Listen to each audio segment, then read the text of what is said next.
Salam dostlar, MHM Tədris Mərkəzinin riyaziyyat test toplusunun yeni nəşrindən üslü və loqaritmik funksiyalar mövzusunun 6-cı testinin suallarına baxaq. Birinci sualda deyilir ki, loqaritma 2 əsasdan a üstəgəl b bölək 2-si bərabərdir 2 və loqaritma 3 əsasdan a çıxılsın 3b bölünsün c bərabərdir 1 olarsa, a-b-c nisbətini tapın. Gəlin birinci ifadədən a üstəgələk b bölünsün 2-sini tapaq. Bu bərabərdir 2 üstü 2-yə. Yəni a üstəgələk b bölünsün 2-si bərabər 4-ə və biz buradan a üstəgələk b-ni tapsaq alarıq 8c. Eyni qayda ilə a çıxılsın 3b bölünsün c bərabərdir 3 üstü 1. A çıxılsın 3b bölünsün c bərabərdir 3 və buradan da a çıxaq 3b bərabərdir 3c almış olarıq. İndi gəlin a üstəgələk b bərabərdir 8c ilə a çıxaq 3b bərabərdir 3c ifadələrini tənliklər sistemi şəklində yazaq. Birinci tənliyin hər iki tərəfini müsbət 3-ə vurub, gəlin bu tərəfdən yazaq, müsbət 3-ə vurub altdakı tənliklə toplayaq. Onda nə olar? 3a üstəgələk 3b bərabərdir 24c və a çıxılsın 3b bərabərdir 3c. Beləliklə, tərəf-tərəfə topladıqda müsbət mənfi 3b'lər islah olur. 4a bərabərdir 27c qalır və a da bərabərdir 27c bölünsün 4 olur. İndi a-nın qiyməti 27c bölünsün 4-dür. Aparıb onu birinci tənlikdə, hansı ki 3-ə vurmuşduq, o tənlikdə yerinə qoyub buradan b-ni tapa bilərik. Beləliklə, b bərabərdir 4-də 5c. Deməli, a-mız 27c bölünsün 4-dür. Bölürəm 5c bölünsün 4-ə və bölürəm c-yə. Biz ABC nisbətini tapırıq. Hər tərəfi də 4-ə vurub c-yə bölsək, onda nisbət bu şəkildə olur. 27 böl 5 bölünsün 4 şəklində ki, doğru cavab da edər A bəndi. İndi ikinci suala baxaq. İkinci sualda deyilir ki, loqaritma 2 əsasdan tangens pi bölək 8 çıxaq. Loqaritma 2 əsasdan 1 minus tangens pi bölək 8 çıxılsın. Loqaritma 2 əsasdan 1 üstəgələk tangens pi bölünsün 8. O da bərabərdir. Baxın, birinci olduğu kimi qalır. Loqaritma 2 əsasdan tangens pi bölək 8-i olduğu kimi yazırıq. Hər yerdə qalan 2 həddin ikisindən də biz gəlin mənfini ortaq vuruq çıxardaq. Onda mötərəzə içində olar. Loqaritma 2 əsasdan 1 minus tangens pi bölək 8 üstəgələk loqaritma 2 əsasdan 1 plus tangens pi bölünsün 8. O da bərabərdir. Beləliklə alırıq. Loqaritma 2 əsasdan tangens pi bölünsün 8 çıxaq. Baxın, loqaritmlərin cəmini bir loqaritm altında 2 hasil şəklində yazmaq mümkündür. Yəni, loqaritm daxilindəki ifadələrin hasil şəklində. Beləliklə, loqaritma 2 əsasdan 1 minus tangens pi bölək 8-i 1 plus tangens pi bölək 8-ə vurduqda kvadratlar fərqini düsturunu tətbiq etməklə 1 minus tangens kvadratı pi bölünsün 8 almış olarıq. O da bərabərdir. Gəlin, buradan da loqaritma 2 əsasdan fərqli olanda bir loqaritma ifadəsi altında ifadələrin nisbətini götürə bilərik. Deməli, tangens pi bölünsün 8 bölünsün 1 minus tangens kvadratı pi bölünsün 8. Baxırıq ki, bu ifadə bizə hardansa tanış gəlir. Əgər bu ifadənin sürət və məxrəcini 2-yə vursam, onda, baxın, 2 tangens pi bölək 8 bölünsün 1 minus tangens kvadratı pi bölək 8 bizə tangens 2 alfanın açılışını verir. Deməli, loqaritma 2 əsasdan, deməli, 2-də 1 vurulsun tangens 2 alfa. Yəni, 2 vurulsun pi bölünsün 8.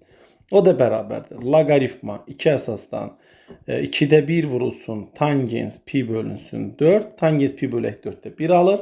Beləliklə, loqaritma 2 əsasdan 2-də 1 alarıq. O da bizə mənfi 1 verər və doğru cavab olar B bəndi. Üçüncü suala baxaq. Üçüncü sualda deyilir ki, verilmiş bu ifadənin qiymətini hesablayın. Dərhal yazaq. Loqaritma 2 əsasdan 20-ni gəlin başdan belə yazaq. 2-nin kvadratı vurulsun 5 şəklində. Vuraq. Mötərəzə içində. Loqaritma kvadratı 2 əsasdan 5 üstəgələk loqaritma 2 əsasdan 0,64-dür. %64-ü əgər kəsr 0,64-ü kəsr şəklində yazsaq, 4-də də ixtisar aparsaq, alarıq 25-də 16. Yəni, loqaritma 2 əsasdan 25-də 16. Bu şəkildə yaza bilərik. Çıxaq loqaritma kubu 2 əsasdan 5. O da bərabərdir. Baxın, indi gəlin birinci bu loqaritma 2 əsasdan 2-nin kvadratı vur 5-i sadələşdirək. Yazarıq loqaritma 2 əsasdan 2-nin kvadratı üstə gələk loqaritma 2 əsasdan 5 vurulsun loqaritma kvadratı 2 əsasdan 5 üstə gəlinsin. Baxın, loqaritma 2 əsasdan 25-dən 16-nı fərq şəklində yazsaq, loqaritma 2 əsasdan 16 çıxılsın, loqaritma 2 əsasdan 25 çıxılsın, loqaritma kubu 2 əsasdan 5. O da bərabərdir. Loqaritma 2 əsasdan 2-nin kvadratı bizə verir 2. 2 üstə gələk, loqaritma 2 əsasdan 5. Mötərizə içində loqaritma kvadratı 2 əsasdan 5. Baxın, çıxılsın. Loqaritma 2 əsasdan 25-i birinci yazaq. 25-i 5-in kvadratı şəklində yazsaq, qabağa düşər 2 və olar 2 loqaritma 2 əsasdan 5, bir də üstə gəl 4. Çıxılsın loqaritma kubu 2 əsasdan 5. O da bərabərdir. İndi gəlin sadələşdirək. Bunun üçün neyiniyək? Mötərizələri vurub açaq. 2-ni vurub sağdakı ikinci mötərizə vursaq, 2 vurulsun loqaritma kvadratı 2 əsasdan 5, çıxılsın 4 vurulsun. Loqaritma 2 əsasdan 5, üstə gələk 8, üstə gələk loqaritma kubu 2 əsasdan 5, çıxılsın 2 loqaritma kvadratı 2 əsasdan 5, üstə gələk 4 loqaritma 2 əsasdan 5, çıxılsın loqaritma kubu 2 əsasdan 5. O da deməli bərabərdir. Deməli, neyinirik? Diqqətlə baxsaq, müsbət mənfi islah oldu, müsbət mənfi islah oldu, müsbət mənfi islah oldu. Yekunda bizim cavabımız 8-ə bərabər olar. Yəni, 3-cü sualın cavabı D bəndi edər. Sonra 4-cü suala baxaq. 4-cü sualda deyilir ki, y bərabərdir modulda x üstə gələk 4 üzəri loqaritma x üstə gələk 4 əsasdan, deməli, x üstə gələk 8. Bu funksiyasında deyir, x sıfırdan kiçik şərtini ödəyən x-in tam qiymətləri sayını tapın. Baxın, normalda burada x üstə gələk 4 ilə bu x üstə gələk 4 ixtisar gedər. Çünki loqaritma ilə bu qüvvət gedir daxil bir-birinə, əsas daha doğrusu bir-birinə aparırdı. Amma burada bir şərt var. X üstə gələk 4 nə 1-ə bərabər ola bilməz. Çünki loqaritmanın əsası 1 ola bilməz. Nə də modulda olduğuna görə 0 ola bilməz. 1-ə bərabər olmamağı o demək deyil ki, 0-a bərabər ola bilər. Deməli, bu iki şərt daxilində x-ə fərqlidir birincidən -3, ikinciyə isə x-ə fərqlidir -4 alırıq. Və eyni zamanda x üstə gələk 8, yəni loqaritmanın daxilindəki ifadə 0-dan böyük olmalıdır. Buradan da x böyükdür, -8 alırıq. Deməli, -7 ola bilər, -6 ola bilər, -5 ola bilər, -4, -3 ola bilməz, -2 ola bilər və -1 ola bilər ki, beləliklə tam həllərin, x-in tam qiymətlərinin sayı 5-ə bərabər olar və 4 də deməli burada əgər düzgün hesabladıqsa bir dəqiqə deməli burada -7-ni ala bilər, -6-ni ala bilər, -5 ala bilər, -4-ü ala bilməz, -3 ala bilər, -2-ni ala bilər, -1-i ala bilər. -1-i də -5-i də ala bilməz. Niyə? Çünki x üstə gələk 4, mən burada modulu yazmadım. Bağışlayın, burada səhv yapmışam. X üstə gələk 4 fərqlidir, -1 olmalıdır həm də. Deməli, buradan da x fərqlidir, -5 alırıq. Yəni, -5-i də ala bilməz. Bax, bir dənə burada diqqətsizlik bizi səhv cavaba yönləndirdi. Beləliklə, bizim 4 dənə burada bu şərti ödəyən həllimiz oldu. Sonra 5-ci suala baxaq. 5-ci sualda deyilir ki, bu ifadəni hesablayın. Gəlin biz mötərizənin içindəki kəsirləri sadələşdirək. 24-də 1 üstə gələk 60-da 1, üstə gələk 120-də 1, üstə gələk 210-da 1. İlk 3 kəsirin ortaq məxrəci elə 120-dir. 120-ni 24-də böldükdə 5, 60-a böldükdə 2, 120-yə böldükdə 1, üstə gələk 210-da 1. O da bərabərdir. 120-də 8, üstə gələk 210-da 1. O da bərabərdir. 4-ə ixtisar aparsaq 30-da 2, hətta 8-ə də ixtisar apara bilərik. 8-ə ixtisar aparsaq 120-də 8, 8-ə ixtisar getdikdə 15-də 1 qalır. 15-də 1 üstə gələk 210-da 1, ortaq məxrəcdə 210-dur. 210-da 14 üstə gələk 1 alarıq. Beləliklə 210-da 15, o da elədir 14-də 1. Deməli, indi biz hesablamalıyıq. 2 çıxılsın loqaritma 196 əsasdan 14-də 1. O da bərabərdir. 2 çıxılsın loqaritma 196-nı 14-ün kvadrat şəklində yazaram. 14-də 1 isə 14 üstü mənfi 1 şəklində yazmaq mümkündür. Beləliklə, qüvvətlər nisbət şəklində qabağa çıxsa 2 çıxılsın mənfi 2-də 1 loqaritma deməli 14 əsasdan 14. Buradan da alırıq 2,5. Yəni doğru cavab olar D bəndi. 6-cı suala baxaq. 6-cı sualda deyilir ki, fx bərabərdir loqaritma 6 əsasdan modulda x minus 2 üstə gələk x minus 5 üstə gələk x minus 8 ifadəsinin, funksiyasının ən kiçik qiymətini tapın. Baxın, diqqət etirsəz görərsiniz ki, modul daxilindəki ifadədə -2, -5, -8, yəni azalma 3 vahid olur. Buna görə ən kiçik qiymət tapmaq üçün sadəcə baxın, bu tən orta, elə bir ki, ədədi orta taparaq da bu testlər var idi. Yadınızda həqiqətlərdə biz buna aid bir neçə test eləmişdik. Bu məsələn 4-5 dənə modullu ifadə verirdi. Bu şəkildə bax belə bir formada bir ifadə verirdi. Ən böyük ən kiçik qiymətlərini tapmaq tələb olunurdu. İndi deməli burada ortada olan x çıxaq 5-dən, yəni x 5-ə bərabər olsa, bu modulun qiyməti 0 olsa, onda bu halda bax bu daxildəki funksiya ən kiçik qiymətini almış olar. Onda nə yazırıq? X-in yerinə 5 qoysaq, onda olar f5 bərabərdir loqaritma 6 əsasdan. Deməli 5 çıxılsın 2-nin modulu üstə gələk 5 çıxaq 5-in modulu üstə gələk 5 çıxılsın 8-in modulu. O da bərabərdir loqaritma 6 əsasdan 6 eləyər. O da 1-ə bərabərdir və doğru cavab olar E bəndi. Sonra 7-ci suala baxaq. 7-ci sualda 7-ci sualda deyilir ki, y bərabərdir 2 üzəri 6 bölünsün x kvadrat üstə gələk 6x üstə gələk 12 funksiyasının qiymətlər oblastını tapın. Baxın yazaq. 2 üzəri 6 bölünsün x üstə gələk 3-ün kvadratı üstə gələk 3 şəklində yaza bilərik. İndi baxaq. Bu funksiyanın deməli qüvvətə baxaq. 6 bölünsün x üstə gələk 3-ün kvadratı üstə gələk 3. Bu ifadənin məsələn əgər kəsr olmasaydı, məxrəcdəki ifadənin ən böyük qiyməti neçədir? Müsbət 3-dür. Onda bu ifadənin, yəni bax bu kəsrin ən kiçik qiymətini biz tapmış olarıq ki, ən kiçik qiyməti nəyə bərabər olur? Olur 2-yə. Çünki 6-nın 3-ə bölünür 2 olur. Deməli burada oldu ən kiçik qiymət 2. Beləliklə biz burada nə alırıq? Deməli 2 üstü 2-ni tapsaq, burada olur 4. Yəni bu deməkdir ki, bu funksiya 4-ə qədər qiymət ala bilər. İndi x-in yerinə biz nə veririksə verək, istəyir müsbət qiymətlər verək, istəyir mənfi qiymətlər verək, kəsirin məxrəci böyüyür.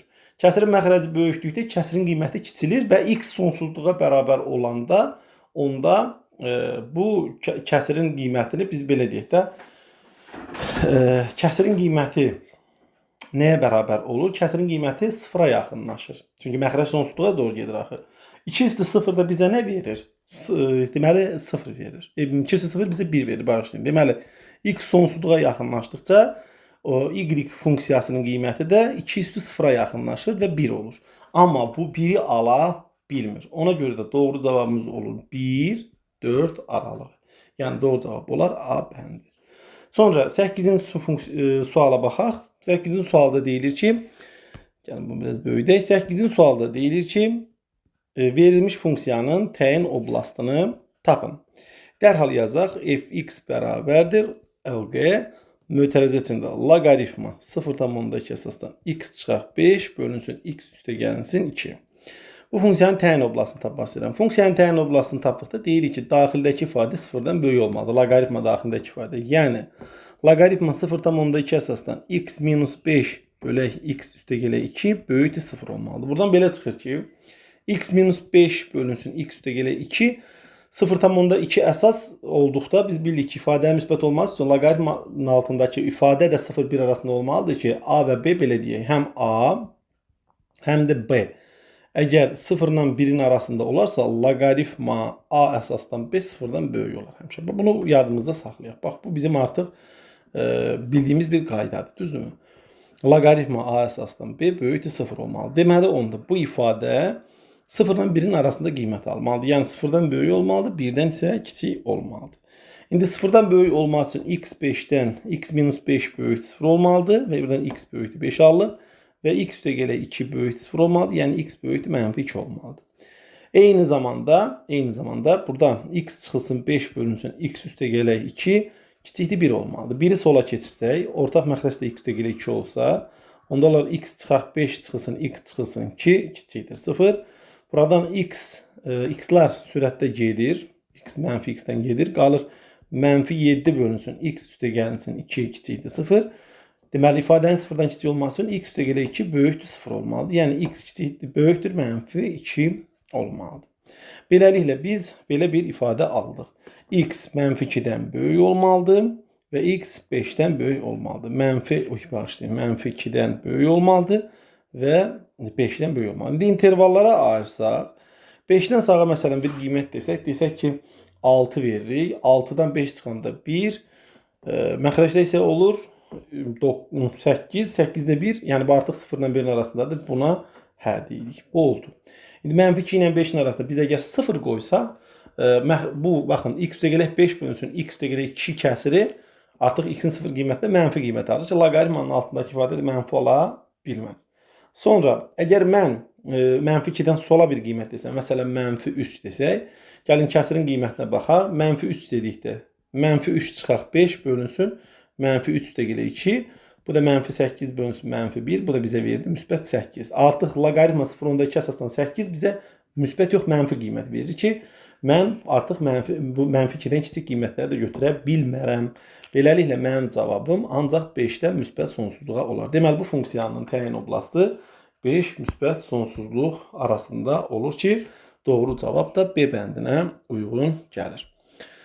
Sonra 9-cu suala baxaq. 9-cu sualda deyilir ki, a kvadratı çıxaq b kvadratı bərabərdir 27 olarsa, verilmiş ifadənin qiymətini hesablayın. Dərhal yazaq. Loqaritma 3 əsasdan a çıxaq b çıxılsın. Baxın, burada yazıram. Burada nə etmək olar? Baxın, burada nə etmək olar? Əgər mən əvvəlcə 1 bölünsün, bax, loqaritma a üstə gələk b əsasdan 3-də 1-dir. Mən əgər loqaritma a üstə gələk b əsasdan 3 şəklində yazası olsam, qabağa bir mənfi keçməlidir. Çünki 3-də 1 üstü mənfi 1 yazar, mənfi 1-də keçər qabağa. Beləliklə, gəlin bunu da mötərizə alaq. Beləliklə, loqaritma 3 əsasdan a minus b, mənfi də mənfiyə təsir edir, olar müsbət. Baxın, 1 bölünsün şəklində yazında, loqaritmanın tərsinə çevirəndə olur. Loqaritma 3 əsasdan a üstə gəl b və biz baxırıq ki, loqaritmlərin eyni əsasdan olan loqaritmlərin cəmidir. Biz də bilirik ki, eyni əsas daxilində həmin bu loqaritmik deməli ifadələri bir-birinə vurmaq lazımdır. Yəni a çıxaq b-ni vururuq a üstə gələk b-yə, alırıq loqaritma 3 əsasda mötərizəsində a kvadratı minus b kvadratı, a kvadratı minus b kvadratı 27 isə loqaritma 3 əsasdan 27, bu da bizə verər 3 və doğru cavab olar C bəndi. Sonra 10-cu suala baxaq. 10-cu sualda deyilir ki, loqaritma x əsasdan 7 bərabər 4. Gəlin buradan tapaq. X üstü 4 bərabərdir 7. Eyni qayda ilə x üstü 4 bərabər 7 olur. Eyni qayda ilə 3 deməli loqaritma y əsasdan 3 bərabərdir üstü. Buradan da y kubu bərabərdir. Neçə almış olarıq? Y kub bərabərdir, deməli 3 almış olarıq və bu indi ifadəni hesablamalıyıq. Gəlin birinci loqaritma misalın bizdən hesablanması tələb olunan misalda əsasa baxaq. Loqaritmanın əsası y üstü 12 çıxaq, x üstü 8-dir. İndi bu şəkildə baxaq. Baxaq ki, bizim əlimizdə y kubu var. Y üstü 12 nə cür yaza bilərəm? Y kubunun üstü 4 şəklində çıxaq. X üstü 8 isə x üstü 4-ün kvadratı şəklində yaza bilərik. Y üstü 3, 3'tür. 3 üstü 4 çıxılsın. X üstü 4, 7'dir. 7'nin kvadratı. Deməli, 81 çıxaq 49. Biz burada aldıq 32. Deməli, bizim misalda artıq olmalıdır nə? Loqaritma 32 əsasda. Mötərizə içində loqaritma 2 əsasdan. İndi 3 vuraq x üstü 4, 7'dir. Çıxaq y-in kubu 27'dir. Çıxaq bir də 2 olmalıdır. Bax, şimdi y-in kubu 3 deyilə. 3 çıxılsın 2. Biraz yanlışlığa yol verdim. Loqaritma 32 əsasdan, mötərizəsində loqaritma 2 əsasdan 3 dəfə 7, 21, 25, birdən də 5 çıxdıqda 16. Loqaritma 2 əsasdan 16 4 eləyir. Loqaritma 32 əsasdan 4 də bərabərdir. Baxın, loqaritma 32-ni yazaram 2 üstü 5, 4'ü də yazaram 2 üstü 2 və qabağa 5'də 2 şəklində keçər. Loqaritma 2 əsasdan 2, loqaritma 2 əsasdan 2 1 eləyir və 5-də 2-nin də qiyməti 0,4-ə bərabər olur. Və doğru cavab olur D bəndi. İndi isə 11-ci suala baxaq. 11-ci sualda deyilir ki, f 4x-1 bərabərdir loqaritma m əsasdan x-1. Və deyilir ki, f üzəri mənfi 1, yəni f funksiyasının tərsinin 2-də 1 qiymətində 15 olur. Biz də bilirik ki, tərs funksiyada təyin oblasında qiymətlər çoxluğu funksiyanın özündən qarşılıqlı olaraq yer dəyişdirir. Bu halda belədir. Deməli, onda belə çıxır ki, əgər tərs funksiyanın 2-də 1-də qiyməti 15 isə, bu deməli həmin funksiyanın özünün təyin oblasıdır. Yəni 4x-1 15-ə bərabər olmalıdır. Yəni bu hissəni silək. Baxın, 4x-1 15-ə bərabər olmalıdır. Buradan x-ə neçə alırıq? 4. Düzdürmü? İndi bu tərs funksiyadakı təyin oblasti isə funksiyanın özünün qiymətlər çoxluğudur. Yəni loqaritma m əsasdan x-ə nə verdikdə alırıq? 4. 4 verdikdə 4 çıxaq 1 bərabərdir bizə verməlidir 2-də 1. Beləliklə loqaritma m əsasdan 3 bərabərdir 2-də 1-dir və biz buradan m-i tapmaq istəyirik. Deməli, nə olar? M üzəri 2-də 1 üstüsə də onda m-ə biz almalıyıq 9. Deməli, mənim funksiyam f 4x-1 bərabərdir loqaritma 9 əsasdan x-1 imiş. İndi mən f111-i hesablamaq istəyirəm. Dərhal deyirəm ki, 4x çıx 1 111-dirsə, 4x bərabərdir 112, buradan da x bərabərdir 28 almış olarıq. Düzdürmü?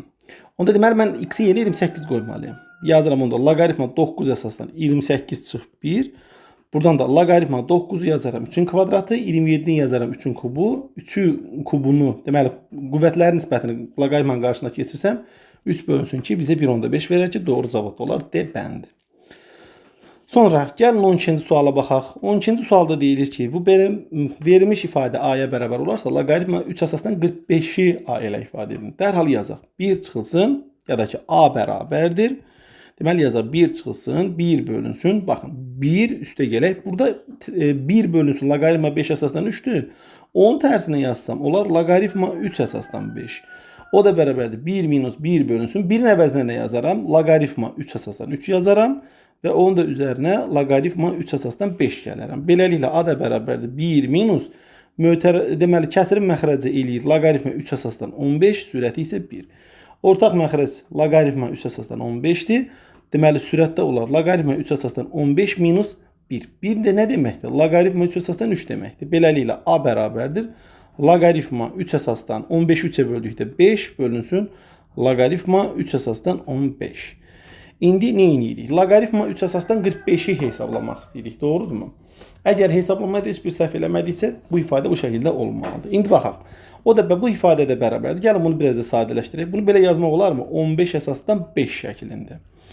İndi bu formada biz bu ifadəni yazdıq. İndi biz istəyirik ki, loqaritma 3 əsasdan 45-i hesablayaq. Yaxşı. Loqaritma, gəlin yazaq birinci. 3 əsasdan 45 nəyə bərabərdir? Loqaritma 3 əsasdan 45-i 3-ün kvadratı vurub 5 şəklində yazsam, olmalıdır. Loqaritma 3 əsasdan 3-ün kvadratı üstə gələk.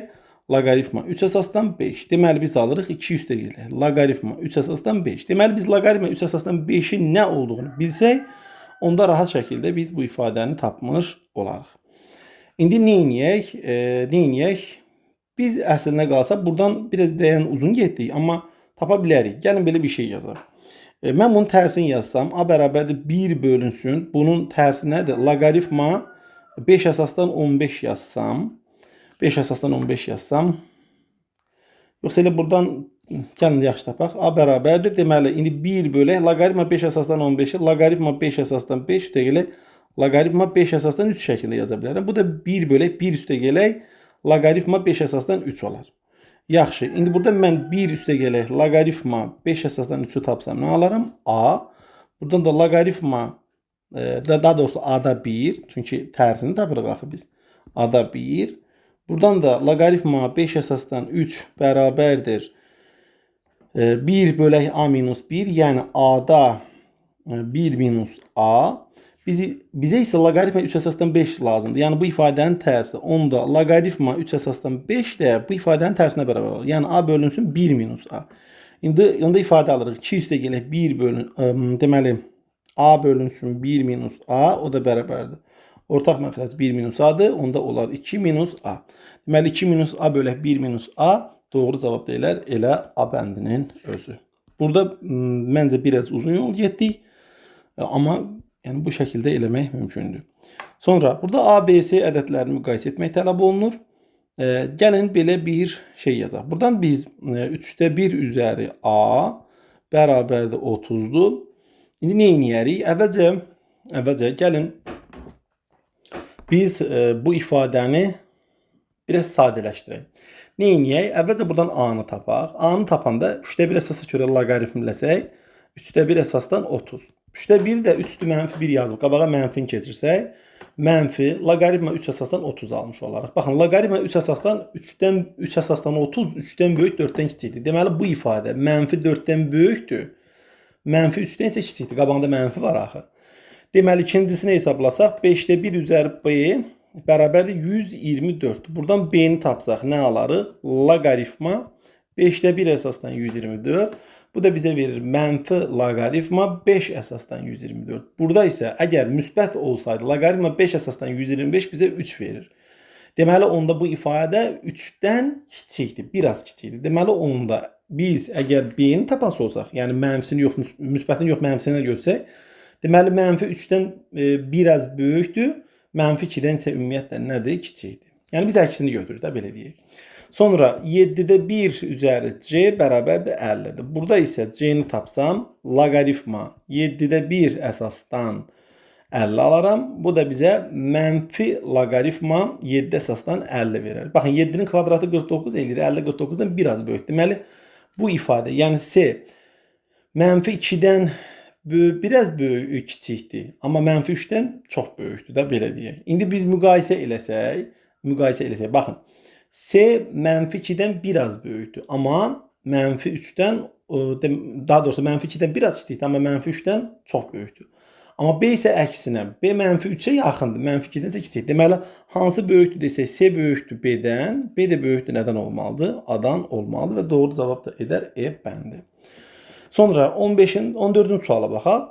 14-cü sualda görək nə deyilir? Deyir ki, verilmiş bu ifadə x-ə bərabər olarsa digər ifadəni tapın. Yəni bu x-ə bərabər olan ifadəni gəlin biraz sadələşdirək. Yazıram 3 əsasdan 54'ü nətər yazmaq olar? 2 vurulsun 27. Onda kəsrin sürətlə yazarıq. Loqaritma 3 əsasdan 2 üstə gələk. Loqaritma 3 əsasdan neçə? 27. Bölünsün neçə? 3. Üstə gələk. Loqaritma deməli 2 əsasdan 160'ı nə cür yazmaq olar? 160'ı elə 32 vurulsun 5 şəklində yazmaq olar. Onda olar loqaritma 2 əsasdan 5 üstə gələk. Loqaritma 2 əsasdan 32. Bölək 5. Bir də çıxaq. Loqaritma 5 əsasdan 75'i yazaram. 3 vuraq 25 şəklində. Onda loqaritma 3 əsasdan 5 üstə gələk. Loqaritma 5 əsasdan 25. Bölünsün 2'yə. İndi gəlin biraz sadələşdirək. X bərabərdir. Baxın. Loqaritma 3 əsasdan 27 3 eləyir. Onu bax bu kəsirin sürətini, məxrəci hər bir kəsiri ümumiyyətlə məxrəci eyni olan iki kəsirin cəmi şəklində biz parçalamalıyıq. Onda olur 3'te 3 üstə gələk 3'te loqaritma 3 əsasdan 2. Üstə gələk digərində onda loqaritma 2 əsasdan 32 bizə 5 verir. 5'te 5 üstə gələk loqaritma 2 əsasdan 5 bölünsün 5. Bir də çıxılsın. Yenə də loqaritma 5 əsasdan 5 bizə 25, 5 əsasdan 25 bizə 2 verir.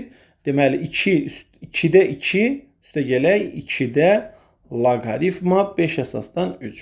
O da bərabərdir. Baxın 3'ü 3'ə böldükdə 1. 5'i 5'ə böldükdə yenə 1. 1 üstə gələk 1. Baxın mötərizənin içində də 2'ni 2'yə böldükdə 1 qalır. Mötərizənin qabağında da mənfi var. Onda çıx 1 olur. Üstə gələk loqaritma 3 əsasdan 2 bölünsün 3. Üstə gələk loqaritma 2 əsasdan 5 bölünsün 5. Çıxılsın loqaritma 5 əsasdan 3 bölünsün 2. İndi baxaq. Müsbət mənfi bir islah oldu. Bizdən elə tapmaq tələb olunurdu bu loqaritmli hissə. Ona da gəlin m deyək. Beləliklə x üstə gələk 1 bərabərdir m. Buradan da m-i tapsaq. Bağışlayın x bərabərdir. M üstə gələk 1. Yanlış yazdım. M üstə gələk 1. Buradan da m-i tapsaq, x çıxılsın bir şəklində cavab alarıq ki, doğru cavab da A bəndi olar. Sonra 15-ci suala baxaq. 15-ci sualda verilmiş funksiyanın qrafikini bizdən tapmaq tələb olunur. Deməli, dərhal yazaq. Fx bərabərdir.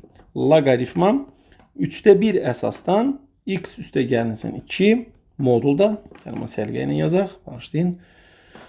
Modulda x üstə gələk 2 çıxılsın 3. Funksiyanın qrafikidir hansıdır? Baxın, əsası loqaritma 3də 1 əsasdan olduğuna görə, yəni əsası vahiddən kiçikdir, düzdürmü? Vahiddən kiçik olduğuna görə burada biz artıq müəyyən bir çevirmələr aparmalıyıq da. Yəni qrafiklərə görə baxmaq. Bir də grafikin gəlin funksiyanın sıfırlarını tapaq. Yəni x üstə gələk 2-nin modulu çıxaq 3 böyükdür 0 olmalıdır. Yəni bu sıfıra bərabər ola bilməz. Beləliklə x üstə gələk 2-nin modulu böyükdür 3-dən və buradan da x üstə gələk 2, deməli bir dəfə başlayın modul yazdım. X üstə gələk 2 bir dəfə 3-dən böyük olmalıdır. Bir dəfə də x üstə gələk 2 kiçikdir, -3 olmalıdır. Beləliklə tənliklər sistemi şəklində, bərbərstər sistemi şəklində əldə etsək, x böyükdür 1-dən və x kiçikdir -5-dən olmalıdır. Yəni x nə -5 ala bilməz, asimptotlar -5 və müsbət 1-dir. Yəni nə -5-i, nə də 1-i ala bilməz. Baxın, burada da bu cavablar ola bilər. Yəni burada 2 variant ola bilər. Bu D bəndi də ola bilər. Yəni baxın, görürsünüz 2 asimptotun ikisi də verilib. B bəndi ola bilməz. Asimptotlardan yalnız biri verilib. C bəndində asimptotlardan biri verilib. D bəndində hər ikisi verilib. E bəndində də hər ikisi verilibdir. İndi burada baxaq görək hansı ola bilər. Baxın, loqaritmanın əmsalı, məsələn buradan biz belə deyək də x-ə -6 verdikdə, burada -6 ilə müsbət 2-ni veribdir. Yəqin ki -6-nı da verdikdə, müsbət 2-ni də verdikdə, hə, onda fx funksiyasının qiyməti 0-a bərabər olur. İndi burada loqaritmanı biz 3də 1 əsasıdır, onu qarşıya keçirdirik. Deməli olur onda fx bərabərdir mənfi loqaritma 3 əsasdan modulda x üstə gələk 2 çıxılsın 3. Deməli əsası 3-dən böyük olduğuna görə, 3 olduğunu, daha doğrusu 1-dən böyük olduğuna görə, 3 olduğuna görə onda bu formada olmalıdır. Düzdürmü? Yəni a üstə x mənfi olduqda bu funksiyanı nə etmək lazımdır? Çevirmək lazımdır. Funksiyanı çevirdikdə onda hansı bənd alınır? Belə deyək də x-in belə deyək, hə, gəlin bunu bu şəkildə deyək, daha doğru olsun. X-in artıq məsələn 1-dən böyük və -5-dən kiçik qiymətlərində nə qədər böyüdürsünüzsə böyüdün, yəni x-dən uzaqlaşdıqca onda funksiyanın qiyməti nəyə doğru gedir? Mənfiyə doğru gedir. Daha doğrusu asimptotlardan uzaqlaşdıqca x-in qiyməti mənfiyə doğru getməlidir. Bu da doğru cavab ilə A bəndinə uyğun gəlir. Burada da ola bilər, amma burada baxırsınız, mənfi sonsuzluğa doğru getdikdə funksiyanın qiyməti arta gedir. Yəni müsbət olur. Axı müsbət ola bilməz, mənfi olmalıdır. Ona görə bu cavab ola bilməz. Ona görə E bəndi də ola bilməz. Baxırsınız, E bəndində bu hissə müsbətdir. Amma biz bilirik ki, istər müsbət sonsuzluğa, istər mənfi sonsuzluğa gedək. Loqaritmanın qarşısındakı ifadə işarə mənfi olduğuna görə hökmən və hökmənsiz Y-ə mənfi qiymət almalısınız. Burada isə D bəndi və E bəndində isə müsbət qiymətlər verilibdir. Sonra 16-cı suala baxaq. 16-cı sualda deyilir ki, verilmiş funksiyanın qrafiki hansıdır? Fx bərabərdir. İndi yazaq. Loqaritma 2 əsasdan modulda x çıxılsın 3. Baxın, burada x normalda 0-dan böyük olmalıdır, amma burada x 0-dan fərqli olmalıdır artıq. Çünki modul x olduğuna görə moduldan, məsələn, mənfi də qoysaq müsbət çıxasıdır. İndi gəlin görək nədir? Baxaq, burada əgər biz funksiyanın 0-ını tapası olsaq, müsbət 8-də də versək, müsbət 8 versək, loqaritma 2 əsasdan 8 bizə nə verir? 3, 3-dən də 3 çıxanda 0. Deməli, funksiyanın sıfırları x-in 8, bir də -8 qiymətidir ki, burada da artıq cavab B bəndinə uyğun gəlir. Çünki loqaritmanın əsası vahiddən böyük olduğuna görə, siz x-ə artıq 8-dən böyük qiymətlər nə verirsinizsə verin, o arta getməlidir. Həmçinin -8-dən kiçik hansı qiymətləri verirsə verin, yenə də funksiyanızın qiyməti arta gedir. Amma istər 0,8, istərsə -8,0 aralığında bu aralıqda artıq funksiyanın qiyməti mənfi olur. Çünki məsələn x-in yerinə siz 4 qoysaz, belə deyək, loqaritma 2 əsasdan 4 2 verir, 2-dən də 3 çıxanda -1 qalır. Yəni -8-dən kiçik və -8-dən böyük və -8-dən kiçik olan aralıqda, yəni 0-a qədər. 0-da burada artıq bu kökünün olmadığı, mənasız olduğu hissədir. Bu orada artıq funksiyamızın qiyməti bizdə mənfi olur və doğru cavab da edər B bəndi. Sonra 17-ci suala baxaq. 17-ci sualda deyilir ki, funksiyanın azalma aralığını tapın. Dərhal yazaq. Y bərabərdir 3də 1 üzəri kökün altında x kvadratı minus 6x. İndi baxırıq ki, bu funksiyanın Azalma aralığı deyir. Əsas 0 ilə vahidin arasındadır, düzdürmü? Bu demək ki, funksiyanın azalmağını istəyirəmsə də qüvvəti, yəni qüvvəti artıq nə olmalıdır? 0-dan böyük olmalıdır. Özdə 0-dan böyük olmalıdır. Yəni nə olursa olsun, x-in qiyməti artdıqca bu funksiyanın qiyməti də artacaqdır. Gəlin indi belə bir şey eləyək. Deməli x kvadratı minus 6x böyük bərabərdir nə olmalıdır? 0 olmalıdır, düzdürmü? Onda burada nə tapırıq? X böyük bərabərdir 0, bir də x böyük bərabərdir 6. İndi burada cavab olaraq biz yazsaq, burada nə olar? Siz alarsınız 0 parçası və 6 parçası. Daha doğrusu 0 nöqtəsini 6 nöqtəsini yazaq. İndi burada cavabımız nə olar? Mənfi sonsuzluqdan 0-a birləşməsi 6-dan müsbət sonsuzluğa. İndi bunun hansıdır? İndi baxın. Biz bilirik ki, azalma aralığı nə deməkdir? X-in qiyməti artdıqca funksiyanın qiyməti azalmalıdır. Məsələn, mənfi sonsuzluq 0 arasında niyə olmur? Deyək ki, baxın, x-in qiyməti əvvəlcə mənfi deyək ki 2 olsun. Sonra da biz x-ə bir mənfi 1 verib hesablayaq. Deməli, y bərabərdir 3-də 1 üzəri kökün altında. Deməli, mənfi 2-nin kvadratı 4. Mənfi altında 2, mənfi 2 burada müsbət 12. 12 üstə 4 gəldikdə deməli yazaq. Mənfi 2-nin kvadratı çıxaq 6 vuraq mənfi 2. Bu bizə verdi neçə? 4. Yəni 3-də 1 üzəri 4. Baxın, buradan yazaq. 3-də 1 üzəri 4 eləyir. O da bizə verir 81-də 1. Bir də indi mənfi 1 verək. Y bərabərdir 3-də 1 üzəri kökün altında mənfi 1-in kvadratı çıxaq 6 vuraq mənfi 1. Bu da elədi 7. Yəni 3-də 1 üzəri kökün altında 7. İndi baxın, kökün altında 7-dən də təxminən neçə çıxır? 2 çıxır, düzdürmü? 2 tam neçəsə. Deyək ki, kök altında 7 eləmədi, deyək ki 2 elədi. 3-də 1 üzəri 2 neçə eləyir? 9-da 1 eləyir. İndi hansı böyükdür? Əlbəttə ki, 9-da 1 81-də 1-dən böyükdür. Yəni, x-in qiyməti artdıqca mənfi 2 mənfi 1-dən kiçikdir. Ona uyğun olaraq 81-də 1 də 9-da 1-dən kiçikdir. Yəni, mənfi sonsuzluq 0 aralığında əslində qalsa funksiya azalmır, artır. Azaldığı aralıq isə 6-dan müsbət sonsuzluğa qədər olur və doğru cavab da edir C bəndi. Sonra 18-ci suala baxaq. 18-ci sualda deyilir ki, A parametrinin hansı qiymətlərində verilmiş funksiyanın, deməli, funksiyası artar. Yəni, dərhal yazaq. Fx bərabərdir. Loqaritma A çıxılsın 2 əsasdan 5 bölünsün x. İndi burada nədir? X hökmən 0-dan böyük olmalıdır. İndi funksiya artan olma nə deməkdir? Yəni, x-in qiyməti artdıqca funksiyanın qiyməti də artsın. Düzdürmü? İndi mən deyirəm ki, deməli, A çıxılsın 2, birinci 0-dan böyük olmalıdır. Bir də A çıxılsın 2, bağışlayın, A çıxılsın 2, 1-ə bərabər olmamalıdır. Buradan belə bir cavab alırıq ki, A hökmən 2-dən böyük olmalıdır və A 3-dən fərqli olmalıdır. İndi 2-dən 0-2 aralığında ola bilməz, çünki 2-dən böyük olmalıdır. B bəndi ola bilməz. B bəndi ola bilməz. Sonra 3-ü ala bilməz. 2-dən də böyük olmalıdır. E bəndi ola bilməz. 2-dən böyüksə 3-ü ala bilməz. C bəndi ola bilməz. D bəndi ola bilməz. Avtomatik doğru cavabımız nə qalır? A bəndi olaraq qalır. Bəs niyə görə 3-dən sonsuzluğa olmur? Məsələn, A 3-dən böyük olsa, A-nın yerinə 4 qiyməti versək, belə deyək də, loqaritma, burada nə alırıq? Loqaritma, deməli, A parametrin hansı qiymətlərində nə alırıq? Bizi dəqiqə.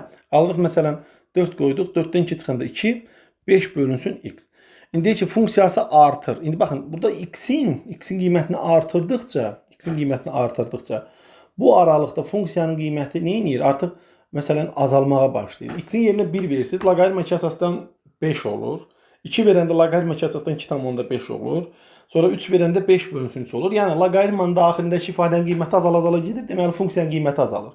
Amma 0-2 bağışlayın 2-3 aralığında artıq loqaritmanın əsası 0-la 1-in arasındadır. Və siz artıq x-ə qiymətlər verdikdə loqaritmanın əsası 0-la 1-in arasında olduğuna görə məsələn 1 verdiniz, loqaritma tutaq ki, A-nın qiymətini götürdünüz 2,1 elə. 2,1-dən 2 çıxsaq, gəlin buradan yazaq. Loqaritma nə alarıq? 0,1 əsasdan 5 bölünsün x. İndi baxın, burada x-ə 1 verdikdə loqaritma 0,1 əsasdan 5 aldıq. Sonra x-ə 2 verdikdə loqaritma 0,1 əsasdan 2,5 aldıq. Baxın, burada loqaritma loqaritmanın əsası 0 ilə 1-in arasında olduğuna görə Cavabımız onsuz da mənfidir. Loqaritmanın daxilindəki qiymət kiçildikcə funksiyanın qiyməti böyüyür. Yəni artan olur artıq. Ona görə biz hökmən 2 və 3 aralığında götürürük. Əgər a-nı biz 3-dən böyük götürsək, artıq funksiyamız artan yox, azalan olmağa başlayır. Sonra 19-cu suala baxaq. 19-cu sualda deyilir ki, fx funksiyası loqaritma x əsasdan 2 şəklindədir və bu funksiya üçün f 8 üzəri a vurulsun f -1, yəni funksiyanın tərsinin 4də 1 qiyməti üçün, deməli bu hasil üçün biz 12 qiymətini almış olarıq. İndi burada 4də 1 nədir? Tərs funksiyada biz bildik ki, təyin oblastı həmin funksiyanın qiymətlər çoxluğundakı qiymətidir də, düzdürmü? Daha doğrusu həmin funksiyanın qiymətlər çoxluğudur. Yəni burada biz tərs funksiyada 4də 1 verəndə əslində qalsa funksiyanın özündə biz fx üçün o qiyməti alırıq. Yəni loqaritma x əsasdan 2 4də 1-ə bərabər olmalıdır. Buradan x üstü 4də 1 bərabərdir 2 isə x-ə də biz 16 alırıq. Deməli bizim əslində qalsa funksiyamızın fx funksiyamız bərabərdir loqaritma 16 əsasdan 2 imiş də, belə deyək burada. Onda burada burada indi biz nəyi tapırıq? Deməli onda biz buradan f8 a-nı tapmalıyıq, düzdürmü? Deməli biz x-in yerinə 8 a qoysaq, loqaritma 8 a əsasdan 2 vuraq f -1 üstü 4. Deməli baxın, 4də 1 verən 4də 1-ə bərabər olan da funksiya x-ə 16 alıq. Deməli f -1 4də 1, yəni f funksiyasının tərsinin 4də 1-dəki qiyməti elə 16-ya bərabərmiş. Vur 16 bərabər 12 alırıq. Beləliklə loqaritma 8 a əsasdan 2 bərabərdir 12-ni 16-ya böldükdə qalır 4də 3. Buradan 8 a üzəri 4də 3 bərabərdir 2 olur. 8-i 2-nin kubu şəklində yazsaq 3-ə vurduqda 3a, 4də də 3-ə vururuq, bərabərdir 2. Baxın, burada artıq deməli burada artıq əsaslar eynidir, qüvvətləri bərabər götürürük. Yəni 9-a bölünsün 4 1-dirsə, a-ya da alıram 9-da 4. 9-da 4 isə D bəndinə uyğun gəlir. Sonra 20-ci suala baxaq. 20-ci sualda deyilir ki, əgər x üzəri x bərabər y olarsa, onda loqaritma x üzəri y əsasdan y üzəri x ifadəsinin qiymətini hesablayın. Biz bildik ki, belə olduqda qüvvətlər nisbət şəklində düşür aşağı. Olur nə? X bölünsün y vurulsun loqaritma x əsasdan y, o da bərabərdir. Baxın. İndi y-in yerinə biz, baxın burada yazıram x bölü y-in yerinə yazıram x üstü x. Vurulsun loqaritma x əsasdan y-in yerinə də yazıram yenə x üstü x. Belə olan halda loqaritma x-dən x gedir, yerdə qalır 1x və nə olur? X vuraq x bölək x üstü x, yəni x kvadratı bölünsün x üzəri x, bu da x üzəri 2 minus x edir ki, burada da doğru cavab A bəndinə uyğun gəlir. Biz beləliklə 6-cı testin izahına baxdıq. Ümid edirəm ki, heç bir səhvə yol verməmişəm. Əgər hər hansı bir səhvlə qarşılaşsaz, videonun şərh bölməsində qeyd edə bilərsiniz. Bundan başqa, misalların həllinə bağlı hər hansı bir səmərəli üsulunuz varsa da, həmin səmərəli üsulla videonun şərh bölməsində qeyd edə bilərsiniz. Sağ olun, diqqətiniz üçün təşəkkürlər.